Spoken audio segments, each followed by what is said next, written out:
여러분, 용꼬리의 비극이라는 말 들어보셨나요? 어렵게 공부해서 특목고 자사고 갔는데 내신은 바닥을 치고 정작 대입에선 용의 꼬리 취급받으며 좌절하는 상황. 지금 고등학교 선택을 앞둔 학부모님들이 가장 두려워하는 장면일 겁니다. 반대로 그럼 일반고 가서 1등급 받으면 되지라고 생각하려니까 이번엔 또 이런 걱정이 드는 거죠. 일반고 1등급 대학에서 제대로 인정받을까? 우리의 생기부는 너무 초라한 거 아니야? 오늘 이 고민을 확실하게 정리해 드리겠습니다. 결론부터 말씀드리면 2028 대입 개편으로 대학 입학사정관 화면에 새로운 평가 정보들이 보이기 시작합니다. 숫자만 보는 시대는 끝났습니다.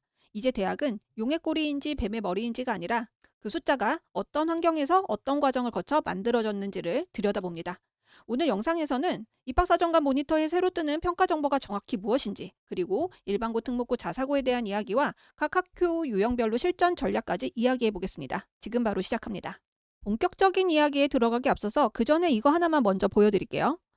실제로 한 일반고가 2025학년도에 바꾼 수행평가 영역명입니다. 공통수학은요, 원래 문제 해결 포트폴리오였는데 바뀐 후에는 수업 내용 재구조화 및 사고 실천 포트폴리오로 변경이 됐죠. 공통 영어는 원래 발표였는데 바뀐 후에는 지속 가능한 미래를 위한 문제 해결 프로젝트로 수행평가 영역명이 변경됐습니다. 통합과학은요, 원래 포트폴리오였는데 바뀐 후에는 수업 내용 정리 및 심화 탐구 포트폴리오 이렇게 영역명을 변경했어요. 갑자기 왜 이렇게 길고 구체적으로 바뀐 걸까요? 바로 2028학년도부터 이 수행평가 영역명이 학생 성적과 함께 대학에 보내지게 됩니다. 단순히 발표라고만 적혀 있으면 대학 입장에서는 뭘 발표한 건데, 어떤 수준이었는데 이런 궁금증이 생기잖아요. 그래서 지금 고등학교들이 지금 수행평가 영역명을 서둘러 구체적으로 바꾸고 있는 겁니다. 학교들은 이미 알고 준비하는데 많은 학부모님과 학생들은 이게 무슨 의미인지 잘 모르고 계십니다. 혹시 이런 질문 해보셨나요? 우리 아이 일반고 가도 괜찮을까? 특목고는 어떨까? 자사고는 내신 경쟁 우리 아이가 감당할 수 있을까? 우리 아이 학교 선택 제대로 한 걸까? 오늘 영상 집중해 주시면 2028 대입의 새로운 평가 기준이 정확히 무엇인지, 그리고 일반고, 특목고, 자사고 중 어떤 학교를 좀 선택해야 될지 이런 기준을 정리해 드려 보겠습니다. 특히 영상 후반부에서는 각 학교 유형별로 지금 당장 실천할 수 있는 구체적인 전략까지 모두 공개합니다. 요즘 제일 많이 받는 질문이 이거예요. 내신이 5등급제가 되면 학생들 실력 차이를 어떻게 알아요? 결론부터 말씀드리면요. 실력 차이를 보는 방법이 사라진 게 아니라 다른 곳을 보게 됩니다. 예전 9등급제에서는 1.5등급과 2.0등급이 꽤 명확하게 구분이 됐죠. 그런데 5등급제에서는 어떻게 될까요? 네, 9등급제에서는 상위 4%까지가 1등급이었잖아요. 근데 5등급제는 상위 10%까지가 1등급이죠. 9등급제에서는 한 2등급 정도였던 학생이 5등급제에서는 1등급을 받게 됩니다. 그러니까 같은 1등급이라는 숫자 안에 실력 차이가 큰 학생들이 섞이는 거죠. 그럼 대학 입장에선 이런 고민이 생겨요. 같은 1등급이라고 해도 이 학생은 상위 4% 수준인가 아니면 상위 10%의 수준인가? 숫자만으로는 구별이 잘 안 되네. 그래서 이거를 한 문장으로 정리하면 이거예요. 대학이 1등급이라는 숫자를 예전만큼 신뢰하기는 어려워졌다는 겁니다. 그런데요, 여기서 더 중요한 변화가 하나 있어요. 2025년 7월 1일 교육부가 발표한 수행평가 운영 개선안이에요. 사실 원래도 수행평가는 수업 시간 내에 한다는 게 원칙이었어요. 그런데 현실은 어땠나요? 집에서 PPT 만들어 오고요. 부모님 도움 받아서 보고서 쓰고요. 학원에서 준비해온 발표 자료, 이게 수행평가였죠. 네, 그래서 작년에 교육부가 이렇게 발표를 했습니다. 모든 수행평가는 수업 시간 내에 실시한다는 원칙을 철저히 적용한다. 그래서 수행평가는 부모 숙제라는 공식을 완전히 끊겠다는 것이 교육부의 생각이에요. 앞으로는 수업 시간 안에서 학생 스스로가 얼마나 깊이 생각하고 표현하는가, 이게 진짜 경쟁력이 됩니다. 그래서 대학은요, 이제 숫자 자체보다 그 숫자가 만들어진 과정을 함께 보겠다는 거예요. 그래서 2028학년도부터 대학 입학사정관 화면에는 다음에 세 가지 과목별 평가 정보가 같이 보여지게 됩니다. 첫 번째는요, 지필평가와 수행평가의 비중이고요. 두 번째는 수행평가 영역명이고요. 세 번째는 성취도별 분할 점수입니다. 얼마 전에 교육부와 한국대학교육협의회가 진행한 2028 대입정보 제공 설명회에서도 현직 진학지도 교사인 조만기 선생님이 이 변화를 이렇게 정리하셨어요. 대학은 결코 느슨해진 등급제에 속지 않는다. 1등급 뒤에 숨은 꼬리표를 본다고 말이죠. 자, 먼저 수행평가 영역명에 대한 이야기를 좀 드려볼게요. 이 부분이 중요합니다. 조만기 선생님이 설명회에서 이런 예시를 드셨어요. 어떤 학생 세특에 원서를 읽고 유창하게 영어를 토론했다라고 적혀 있었어요. 그런데 대학으로 넘어간 수행평가 영역명을 보니까 어휘였고요. 평가 기준은 단어 30개 중 25개 이상 맞음이었어요. 대학은 이걸 보면 이렇게 생각할 수 있겠죠. 세특에는 토론이라고 적혀 있는데 실제 평가는 단어 시험이었네? 세특의 문장과 실제 평가가 연결이 잘 안 되는 거죠. 자, 그럼 여기서 질문이 생깁니다. 대학은 왜 갑자기 수행평가 영역명에 관심을 갖게 된 걸까요? 네, 이유는 명확합니다. 5등급제로 숫자를 믿기 어려워지니까 대학이 과정을 투명하게 보고 싶은 거예요. 실제로 동국대 입학처가 수행평가 영역명 범주화 연구를 진행했어요. 이 연구는 입학사정관들이 현장에서 느낀 답답함에서 시작이 됐습니다. 같은 1등급인데 A학교는 시험이 쉬워서 1등급이고 B학교는 탐구가 깊어서 1등급 같은데 이걸 학생부 기록만으로 어떻게 구별하지? 그래서 대학이 찾은 결정적 단서가 바로 수행평가 영역명이었어요. 예를 들어볼게요. 국어시간 수행평가 A학교와 B학교의 영역명입니다. A학교는 시 낭송하기예요. 대학이 보기에는 발음이나 표현력 정도를 평가했겠구나. 사고력 수준은 조금 판단하기가 어렵네 라고 생각할 수 있을 것 같고요. B학교는 사회정의 실현을 위한 문학 비평문 쓰기예요. 대학이 보기엔 사회정의라는 주제를 문학으로 연결했고 비평문으로 논리적 사고력을 검증했구나. 사고력 수준은 명확하게 보이겠죠. 둘 다 성적표에는 똑같은 국어 1등급으로 찍힐 겁니다. 근데 입학사정관이 평가하는 학생의 역량 수준은 완전히 다를 것이에요. 동국대 연구진이 전현직 입학사정관 14명을 대상으로 심층 인터뷰를 진행을 했어요. 수행평가 영역명을 볼 때 무엇이 가장 답답하고 무엇이 도움이 됩니까? 라고 물었을 때 입학사정관들의 답변은 이랬습니다. 방법만 덜렁 적힌 영역명, 즉 발표, 포트폴리오, UCC 제작, 보고서 이런 부분들을 보고 입학사정관들은 도대체 뭘 탐구했는지 알 수가 없다. 형식적으로 한 것처럼 보인다라고 이야기를 했고요. 주제와 방법이 결합된 영역명, 예를 들어 환경문제 해결을 위한 화학적 접근, 미디어 속 사회적 의제 비판, 관심 분야 주제를 수학적 모델링하기 이런 것들을 봤다면 학생이 어떤 수준의 사고를 했는지 즉각적으로 이해된다고 이야기를 했어요. 그래서 실제 인터뷰 내용을 보면요. 입학사정관들은 이렇게 말합니다. 단순히 발표나 포트폴리오라고만 적혀 있으면 이 학생이 진짜 탐구를 한 건지 아니면 인터넷을 베껴서 발표만 그럴듯하게 한 건지 구별할 수가 없습니다. 하지만 영역명에 주제가 명시되어 있으면 세특에 적힌 학생부의 탐구 활동이 진짜라는 신뢰가 생깁니다. 라고 이야기를 했습니다. 결국 이 연구가 우리에게 말하는 건 이거예요. 영역명은요. 학생의 역량을 증명하는 투명한 창이다. 2028학년도부터는 우리 아이가 학교에서 어떤 제목의 수행평가를 했는지가 대학으로 보여지게 됩니다. 그래서 그 제목이 단순한 방법 나열에 그치는지 아니면 주제와 사고력을 보여주는지 이것이 가짜 1등급과 진짜 1등급을 가르는 결정적인 단서가 될 예정이에요. 자, 기초적 수준의 영역명은 개념형 문제풀이, 화학식 암기 확인, 학습지 작성, 어휘 테스트 그리고 심화된 수준의 영역명은 관심 분야 주제 통합적 해석, 환경 문제 해결을 위한 화학적 접근, 매체 속 사회적 의제 비판, 문학 비평을 쓰기 이렇게 예시를 들 수 있을 것 같은데요. 그러면 같은 보고서 같은 1등급이라도 영역명 한 줄이 대학에 있는 무게를 바꾸게 되는 것이죠. 그래서 학교들이 지금 영역명을 구체적으로 바꾸고 있는 겁니다. 자, 그럼 나머지 두 가지 정보도 빠르게 확인하고 갈게요. 지필평가와 수행평가의 비율입니다. 예를 들어 국어 과목이 이렇게 구성되었다고 해볼게요. 중간고사 30%, 기말고사 30%, 수행평가 40%. 2028부터는요. 이 비율 정보가 대학에 전달이 됩니다. 그럼 지필고사를 만약 70% 넣었던 학교라면 기본기를 매우 꼼꼼하게 확인하는 구조구나. 수행평가를 70% 정도 반영한 학교라면 이 학교는 과정을 중심으로 학교 역량을 평가하는구나. 그래서 그 과정에서 뭘 했지? 그래서요. 비율 자체가 좋고 나쁜 게 아닙니다. 대학은 그 비율 안에서 어떤 근거가 남았는지를 보는 거예요. 다만 이 비율만으로 학교 수준을 단순하게 판단하기는 어렵습니다. 특목고 자사고에서도 수행평가 비중이 높은 경우가 있고 일반고에서도 높은 경우가 있거든요. 세 번째는요. 성취도별 분할 점수입니다. A 기준이 90점인 학교도 있고요. 74점인 학교도 있고요. 87점인 학교도 있어요. 왜 이렇게 다를까요?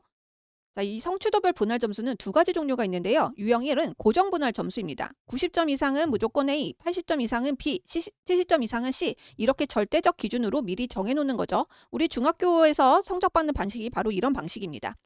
그리고 추정 분할 점수라는 게 있어요. 시험 난이도를 고려해서요. 교사들이 협의해서 조정을 하는 거죠. 그래서 우리 학교 수학에서 A등급 기준은 74점 이렇게 미리 정해놓는 겁니다.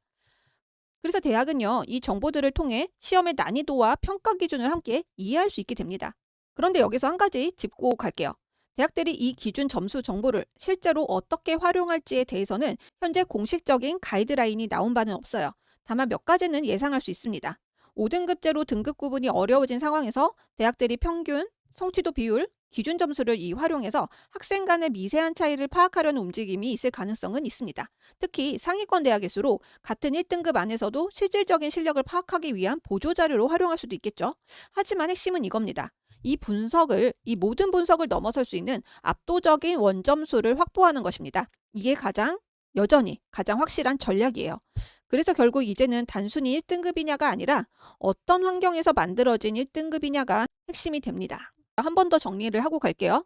수행평가 영역명이 구체적인가? 지필평가와 수행평가 비율이 어떻게 구성이 되었는지, 그리고 성취도별 분할 점수는 몇 점인지, 이 세 가지가 같은 1등급을 다르게 만들 수 있습니다. 그럼 이제 학교 이야기로 넘어가 볼게요. 자, 2028 대입 개편으로 유리해진 학교가 있을까요? 그래서 일반고가 유리해졌다, 아니면 자사고나 특목고가 유리해졌다. 이 부분에 대해서는 솔직히 말씀드리면 그렇게 단순하진 않습니다. 자, 실제 데이터를 좀 보여드려 볼게요.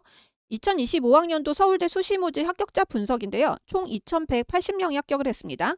일반고는 1,048명이 합격을 해서 48%, 특목고 자사고 비율이 1,024명이어서 47% 정도의 학생들이 합격을 했어요. 이 숫자만 보면 일반고랑 특목고가 비슷하네 이렇게 생각하실 수가 있습니다. 근데 여기서 중요한 게요. 일반고는 전국에 약 2,379개가 있고요. 주요 특목고와 자사고는 단 70개 정도입니다. 그러니까 전체 고교 중 2.9% 정도 되는 거예요. 그럼 전체 고등학교 중 2.9%밖에 안 되는 70개 학교에서 서울대 수시 합격자의 47%를 차지하는 겁니다. 그래서 학교당 평균으로 따지면 특목 자사고가 일반고보다 지금 현재 서울대 수시에서는 매우 유리한 구조라는 걸 우리가 알 수가 있죠. 학생부 종합전형에서는요, 여전히 특목고와 자사고는 강력한 강점을 가지고 있습니다. 그리고 이건요, 2028 대입 개편과 무관하게 언제나 늘 유리했던 강점입니다. 특목고 자사고는 당연히 심화 과목 개설이 많죠. 그래서 전공적 합성을 보여주기 유리하고요. 교육 인프라도 매우 좋습니다. 그리고 상위권 학생의 밀도가 높기 때문에 학습 분위기나 동기부여, 동료 효과 이런 학생 구성도 매우 훌륭하고요. 수년간 쌓인 평가 데이터로 인해 입학사정관들의 신뢰도 있는 학교들입니다. 그렇죠? 그래서 서울대, 연세대, 고려대, 성대, 한양대 같은 최상위권 대학 학생부 종합전형에서는 여전히 특목 자사고가 유리합니다. 이건 2028 대입 개편이 되든 안 되든 바뀌지 않는 현실입니다. 그렇다면 대부분이 진학을 하게 되는 일반고는 어떨까요? 저는 그렇다고 일반고가 불리하다라고 생각하진 않아요. 자, 일반고의 강점은요, 내신 경쟁이 상대적으로 완화되어 있다는 점이죠. 그래서 5등급제로 1등급 비율이 확대됐다는 효과도 있습니다. 분명히. 그리고 교과 전형은 일반고가 확실하게 유리한 전형이에요.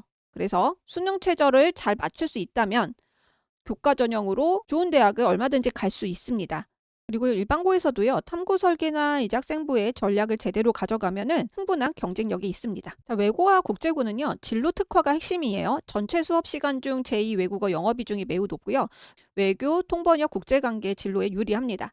스카이 외국어 관련 학과는요, 학종으로 여전히 강세고요. 문과 학생들만 경쟁하기 때문에 여전히 유리한 학교라고 말씀드릴 수 있어요. 그래서요, 내신은요, 어느 학교든 따기가 어렵습니다. 그래서 내신 유불리로 판단하기보다는요, 진로 적합성으로 판단하는 게 옳다고 생각을 합니다. 결론은요, 학교 간판이 아니라 내 목표와 학교의 강점이 맞아 떨어지느냐가 핵심입니다. 그리고 중요한 건요, 대학은요, 학교 유형을 고려해서 평가를 해요. 일반고 1등급과 특목고 2등급을 단순하게 비교하지 않습니다. 대학은 그 학교의 교육과정 수준, 평가의 난이도, 학생이 활용할 수 있었던 기회, 그 안에서 학생이 보여준 노력, 이 모든 것을 종합적으로 고려를 합니다. 그런데 여기서 한 가지 꼭 말씀드리고 싶은 게 있어요. 요즘 유튜브나 온라인 커뮤니티에서 이런 말들 많이 보시죠? 일반고 1등급 아니면 끝이다. 특목고 가면 내신 망한다. 자사고는 이제 메리트 없다.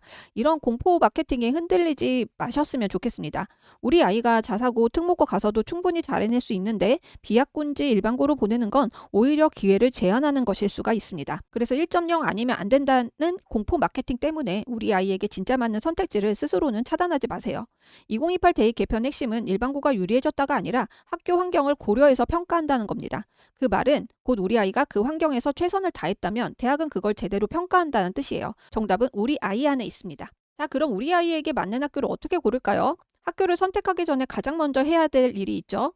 한번 우리 아이를 체크해보세요. 자기주도성, 스스로 학습 설계가 가능한지, 경쟁 탄력성, 경쟁에서 성장하는 아이인지 위축되는 아이인지, 학업 집중도, 심화 탐구에 진짜 흥미가 있는지, 이 세 가지가 맞아야 학교가 무기가 됩니다. 예를 들어 볼게요. 자기주도성이 높은 아이를 세세하게 관리하는 학교에 보내면 엄마 답답해요 라고 무기력해질 수가 있고요. 경쟁에 예민하고 위축되는 아이를 전국 단위 자사고에 보내면 나만 못하는 것 같아요 자신감까지 잃을 수 있습니다. 심화 탐구에 흥미 없는 아이를 과중학교에 보내면요. 내신도 흥미도 둘 다 잃게 될 수 있어요. 그래서 좋은 학교에 보냈는데 아이가 힘들어하는 경우 성향과 학교가 안 맞아서일 수 있습니다. 이 내용은 제 카페에 우리 아이와 맞는 학교공학 자가 진단표를 올려놓은 게 있으니까 필요하신 분은 다운받아 보시면 좋겠습니다. 우리 아이 성향을 파악했다면 이제 학교를 볼 차례예요. 학교를 선택할 때 꼭 확인하셨으면 좋겠는 4가지 체크 포인트를 말씀드릴게요. 첫 번째는 수행평가 영역명의 구체성입니다. 제가 오늘 앞에서 설명해 드렸듯이 학교 홈페이지나 학교 알림이에서 실제 수행평가 영역명을 한번 확인해 보세요.